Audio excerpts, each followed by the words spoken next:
રાજપીપળામાં અદ્યતન કમલમનું પાટીલના હસ્તે ઉદ્ઘાટન. પાટીલે 6 લાખ મતની લીડથી જીતનો ટાર્ગેટ આપ્યો.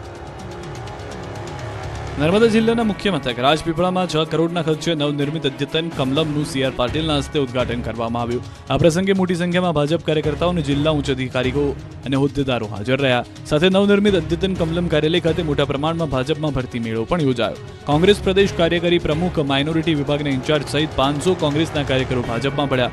તો આ તરફ કોંગ્રેસના રાજપીપળા નગરપાલિકા વિપક્ષ નેતા પણ 200 મહિલાઓ સાથે ભાજપમાં જોડાયા. CR પાટીલના હસ્તે કેસરીયો ખેસ ધારણ કરીને રાજપીપળા ભાજપને મજબૂત બનાવ્યું. આ તરફ સંબોધન દરમિયાન પાટીલે ભરૂચમાં 5 નહીં પણ 6 લાખના મતથી જીતવાનો ટાર્ગેટ આપ્યો. તો સાથે જ CR પાટીલે ભરૂચના સાંસદ મનસુખ વસાવાના ભરપૂર વખાણ કર્યા. કે જ્યારે અમે મનસુખભાઈને સાંભળતા ત્યારે કહેતા કે કોઈ ગામમાં જઈએ, કોઈ સગા હોય એના ઘરે જઈએ તો સગાવાળો કહે કે લો તમને રોટલો બાંધી આપું, ભાથું બાંધી આપું, પણ તમે પાછલા પાડને ચાલ્યા જાઓ તે તમને આ કોંગ્રેસવાળા મારશે. એવી વિકટ પરિસ્થિતિની અંદર પણ એમણે અડગ રહીને એક એક ઘર, એક એક કાર્યકર્તાને જોડતા ગયા. ફરી એકવાર સામે આવી પાટીલની સાદગી. સોફાને હટાવી નેતાઓ સાથે એક જ સ્ટેજ પર બેઠા. ભાજપ પ્રદેશ પ્રમુખ CR પાટીલ પોતાના સૌમ્ય સ્વભાવ અને તેની સાદગીને કારણે જાણીતા છે. ત્યારે નર્મદાના રાજપીપળામાં આયોજિત એક કાર્યક્રમમાં CR પાટીલની સાદગી જોવા મળી. રાજપીપળા ખાતે ભાજપનું નવું કાર્યાલય કમલમ બનાવવામાં આવ્યું છે, જેનું લોકાર્પણ કરવા માટે આજે ભાજપના પ્રદેશ અધ્યક્ષ CR પાટીલ પહોંચ્યા હતા. આ દરમિયાન જાહેર સભામાં સ્ટેજ પર પોતાના માટે અલગ મૂકેલી ખુરશી જોઈને તેઓ નારાજ દેખાયા. ત્યારબાદ પ્રદેશ પ્રમુખ CR પાટીલે સ્ટેજ પરથી પોતાના માટે મૂકેલી અલગ ખુરશીને તાત્કાલિક હટાવડાવી અને અન્ય આગેવાનો માટે મૂકેલા સોફા પર બધાની સાથે જ બેઠા હતા. નર્મદા જિલ્લાના રાજપીપળા ખાતે 6 કરોડના ખર્ચે નવનિર્મિત અદ્યતન કમલમ કાર્યાલયના લોકાર્પણ પ્રસંગે આ દ્રશ્યો જોવા મળ્યા. આ કાર્યાલયના લોકાર્પણ માટે આજે ભાજપના પ્રદેશ અધ્યક્ષ CR પાટીલ રાજપીપળા ખાતે પહોંચ્યા, જ્યાં એક જાહેર સભાનું પણ આયોજન કરવામાં આવ્યું. જાહેર સભાના સ્ટેજ પર પહોંચતા જ પોતાના માટે અલગથી મૂકેલી ખુરશી જોઈને CR પાટીલ તાત્કાલિક આ ખુરશી હટાડવાની કહી રહ્યા હતા અને સ્ટેજ પર મૂકેલા સોફા પર નર્મદા જિલ્લાના અન્ય આગેવાનો સાથે બેસી ગયા. નવાઈની બાબત એ પણ હતી કે તેમણે સ્ટેજ પર થતો સન્માન કાર્યક્રમ પણ ટૂંકાવીને કાર્યક્રમમાં ઝડપ માટે પણ સૂચના આપી. પાટીલની આ સાદગીને ત્યાં હાજર હજારો લોકોએ વધાવી લીધી. ડીસાના શમશેરપુરમાં ગેનીબેન ફરી તીખા તેવરમાં દેખાયા. સમાજ સાથે દગો કરનાર સામે કટાક્ષ. ચૂંટણી આવતા જ ગેનીબેન ઠાકોરે ફરી હુંકાર કર્યો. બનાસકાંઠાના લોકસભાના કોંગ્રેસના ઉમેદવાર ગેનીબેન ઠાકોરે સમાજના આગેવાનોને આડે હાથ લીધા. ડીસાના શમશેરપુરા ગામે ગેનીબેન ઠાકોરે જાહેર સભા યોજી, જેમાં તેમણે ઠાકોર સમાજના આગેવાન લેબજી ઠાકોર અને ભરત ધૂંક પર પ્રહાર કર્યા. તેઓએ કહ્યું કે આજે અમારે જરૂર હતી ત્યારે સામે પક્ષે જઈને બેઠા છે. આ તો વોટ એમને દુઆ છે ને હામાં ઈ આ જાય હામેથી જાય છે. કદાચ હીરાયા આવતા હોય ને તો એટલું સન્માન કહેવાય અમને, પણ આ તો બનાસકાંઠા ટુ કમલમ.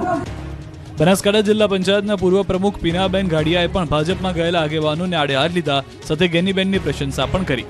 તેમજ પક્ષેથી કોઈએ એવું કીધું હતું કે ખરાબ કરેલી કેરીઓને તમે શું કામ અહીંયા લાવો છો,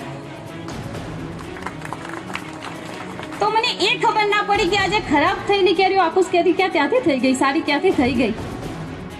રાજકોટ બેઠક પર કોંગ્રેસ કોને ઉતારશે? આ સવાલ વચ્ચે ભાજપના ઉમેદવાર રૂપાલાએ પૂરજોશમાં પ્રચાર શરૂ કર્યો. સૌરાષ્ટ્રની હાઈ પ્રોફાઇલ ગણાતી રાજકોટ લોકસભા બેઠક આજે પણ ચર્ચાનો વિષય છે, કેમ કે ભાજપે કેન્દ્રીય મંત્રી પરસોત્તમ રૂપાલાને મેદાનમાં ઉતાર્યા છે. ભાજપ ઉમેદવાર રૂપાલાએ પૂરજોશમાં ચૂંટણી પ્રચાર અને જનસંપર્ક શરૂ કરી દીધો છે. જોકે રાજકોટ લોકસભા બેઠક પર કોંગ્રેસ દ્વારા હજુ પણ પોતાના ઉમેદવારની જાહેરાત કરવામાં નથી આવી. બીજી તરફ કોંગ્રેસના કેટલાક સંભવિત ઉમેદવારોની ચર્ચાએ પણ જોર પકડ્યું છે. રાજકોટ સહિત ગુજરાતની લોકસભાની તમામ 26 બેઠક 5 લાખની લીડ સાથે જીતવાની જાહેરાત ગુજરાત પ્રદેશ ભાજપ અધ્યક્ષ CR પાટીલ દ્વારા કરવામાં આવી છે. ભાજપે સૌરાષ્ટ્ર કચ્છની 8માંથી 5 બેઠકો પર પોતાના ઉમેદવારોની જાહેરાત કરી દીધી છે. ત્યારે 5 બેઠકો પરના ભારતીય જનતા પાર્ટીના ઉમેદવારો પૂરજોશમાં પ્રચારમાં લાગી ગયા છે. બીજી તરફ રાજકોટની બેઠક પર ઉમેદવાર જાહેર કર્યા હોવાથી કોંગ્રેસની હાલત હાલ વરરાજા વગરની જાન જેવી છે. એક બાજુ ભારતીય જનતા પાર્ટીના ઉમેદવાર દ્વારા જોરશોરથી પ્રચાર પ્રસાર કરવામાં આવી રહ્યો છે, તો બીજી તરફ કોંગ્રેસના કાર્યાલય ખાલીખમ જોવા મળી રહ્યા છે. ચૂંટણીને લઈને તૈયારીઓએ વેગ પકડી રહી છે. રાજ્યમાં જિલ્લા સ્તરે કંટ્રોલ રૂમ ઉભા કરાયા. લોકસભા ચૂંટણીની જાહેરાત બાદ રાજ્યમાં જિલ્લા સ્તરે 24 કલાક 7 દિવસના કંટ્રોલ રૂમ શરૂ કરાયા. ગાંધીનગરના એક કંટ્રોલ રૂમ અને હેલ્પલાઇન નંબર કાર્યરત કરાયો. હેલ્પલાઇન નંબર સિવાય વોટર્સ અલગ અલગ માધ્યમથી ટપાલ, મેલ મારફતે ફરિયાદ કરી શકશે. નેશનલ ગ્રીવન્સ સર્વિસ પોર્ટલ પર પણ રજૂઆત કરી શકાશે. આચારસંહિતાના અમલ પર અને ચૂંટણી પર નજર રાખવા કંટ્રોલ રૂમ શરૂ કરાયા છે. અત્યાર સુધી આદર્શ આચારસંહિતાના ભંગની 205 ફરિયાદો મળી, જેમાંથી મોટા પ્રમાણની ફરિયાદોને નિકાલ કરાયો. આ તરફ ચૂંટણીને લઈને અમદાવાદ કલેક્ટર ઓફિસ ખાતે કંટ્રોલ રૂમ શરૂ કરાયા. અહીં જિલ્લા કંટ્રોલ રૂમ અને મીડિયા કંટ્રોલ રૂમ શરૂ કરાયા. મતદારો 1950 પર કોલ કરી ફરિયાદનું નિવારણ લાવી શકે છે. આ ઉપરાંત મીડિયા કંટ્રોલ રૂમ પરથી આચારસંહિતા પર નજર રાખી શકાશે. કંટ્રોલ રૂમ પરથી ઓનલાઈન ફરિયાદ પર પણ કાર્યવાહી કરી શકાશે. ચૂંટણીને લઈને બોર્ડર પર સઘન ચેકિંગ. અંબાજી રાજસ્થાન બોર્ડર પર પોલીસે ગોઠવી વોચ. લોકસભાની ચૂંટણીઓ જાહેર થતાની સાથે જ રાજ્ય પોલીસ વિભાગ એક્શનમાં આવ્યું. ચૂંટણી દરમિયાન રૂપિયાની કે દારૂની હેરાફેરી ન થાય તે માટે અંબાજીમાં રાજસ્થાન બોર્ડર પર પોલીસે સઘન ચેકિંગ હાથ ધર્યું. આ ઉપરાંત સરહદીય વિસ્તારોમાં પોલીસ સતત વોચ રાખશે.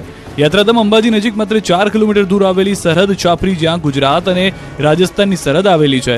આ ચેકપોસ્ટ પર રાજસ્થાનથી અસામાજિક તત્વો ગુજરાતમાં ન પ્રવેશે તેને લઈને અંબાજી પોલીસ સતર્ક બની છે.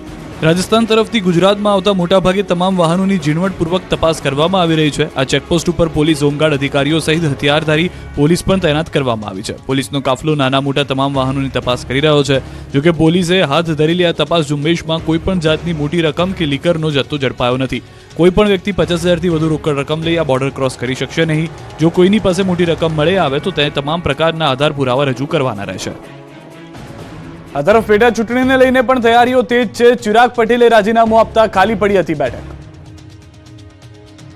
મધ્ય ગુજરાતની આણંદ લોકસભાની ચૂંટણી આગામી 7મીના રોજ યોજાશે અને સાથે જ ખંભાત વિધાનસભાની પેટા ચૂંટણી પણ યોજાશે. તાજેતરમાં જ ખંભાત વિધાનસભાની કોંગ્રેસના ધારાસભ્ય ચિરાગ પટેલ રાજીનામું આપી ભાજપમાં જોડાયા હતા, જેથી વિધાનસભામાં ખંભાત બેઠક ખાલી પડતા પેટા ચૂંટણી યોજાશે. ઇલેક્શન કમિશનની ગાઈડલાઈન અને ખંભાત પ્રાંત કલેક્ટરની દેખરેખ અને માર્ગદર્શન હેઠળ પેટા ચૂંટણી યોજાશે. પેટા ચૂંટણીને લઈને ખંભાતમાં તૈયારીઓનો ધમધમાટ જોવા મળ્યો. ખંભાત વિધાનસભાની કુલ 2,34,000 મતદારો છે, જેમાં 5,000 જેટલા નવા મતદારો મતદાન કરશે. 238 જેટલા મતદાન મથકો પર 1700 જેટલા પોલિંગ સ્ટાફ ફરજ પર રહેશે. અહીં 97 જેટલા મતદાન મથકો સંવેદનશીલ માનવામાં આવે છે. ચૂંટણીના પગલે સુરત કાપડ બજારને ધમધોકાર આવક થવાની આશા. દક્ષિણ ભારતમાં સૌથી વધુ સાડીઓની માંગ.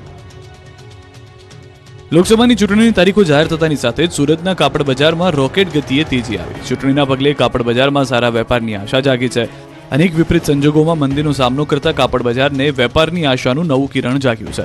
ચૂંટણી દરમિયાન દક્ષિણના રાજ્યોમાંથી સૌથી વધુ સાડીઓની ડિમાન્ડ હોય છે. સુરતમાં 78,000 કાપડના વેપારીઓ છે, જેની સામે 6,000 ચૂંટણીલક્ષી મટીરિયલ બનાવતા વેપારીઓનો સમાવેશ થાય છે. અત્યાર સુધીમાં 10 લાખ ટોપી અને ખેસના ઓર્ડર મળ્યા છે. ₹100થી લઈ ₹120 સુધીની કિંમતની સાડીની વધુ માંગ હોય છે. અંદાજિત 5 કરોડના વેપારની આશા છે. છેલ્લા ઘણા સમયથી કાપડ બજારમાં મંદીના માહોલનો સામનો કરી રહેલા વેપારીઓ ગેલમાં આવી ગયા.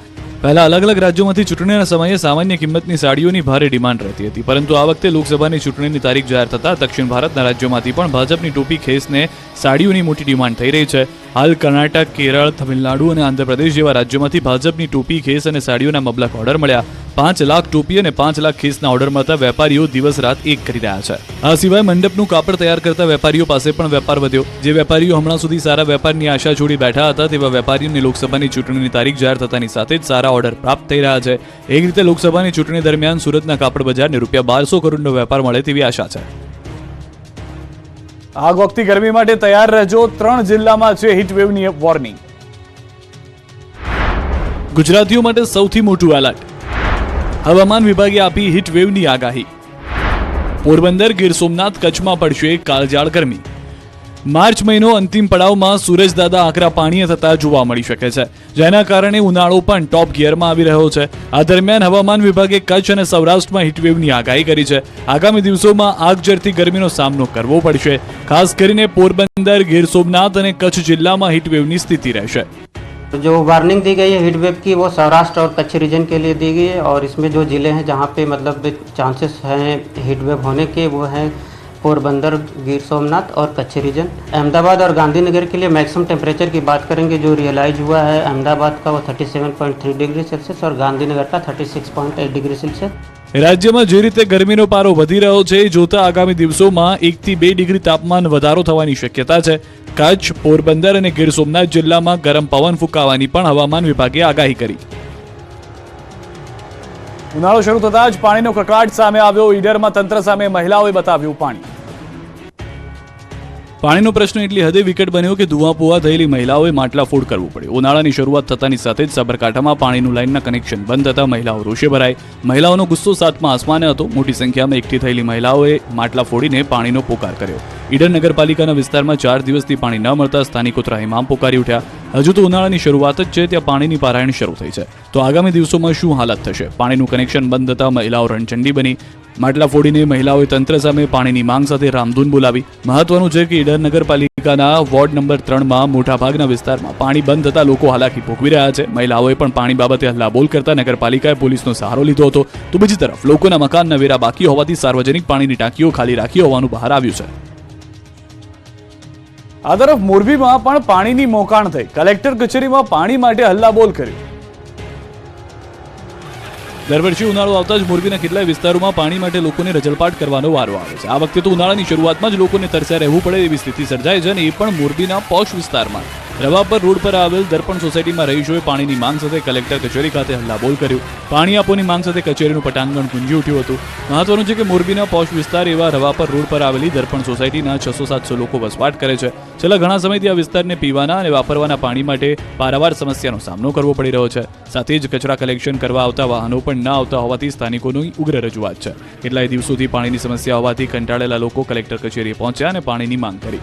3 દિવસમાં પાણી નહીં આવે તો રોડ ચક્કાજામ અને મતદાનનો બહિષ્કાર કરી નેતાઓને સોસાયટીમાં આવવા પર પ્રતિબંધ મૂકવાની પણ ચીમકી ઉચ્ચારી. ત્યારબાદ ધારાસભ્ય કાંતિ અમૃત્યા પાસે રજૂઆત કરવા પહોંચતા તેઓએ પાણીની સમસ્યાનો ઉકેલ લાવવાની હૈયા ધારણા આપી છે.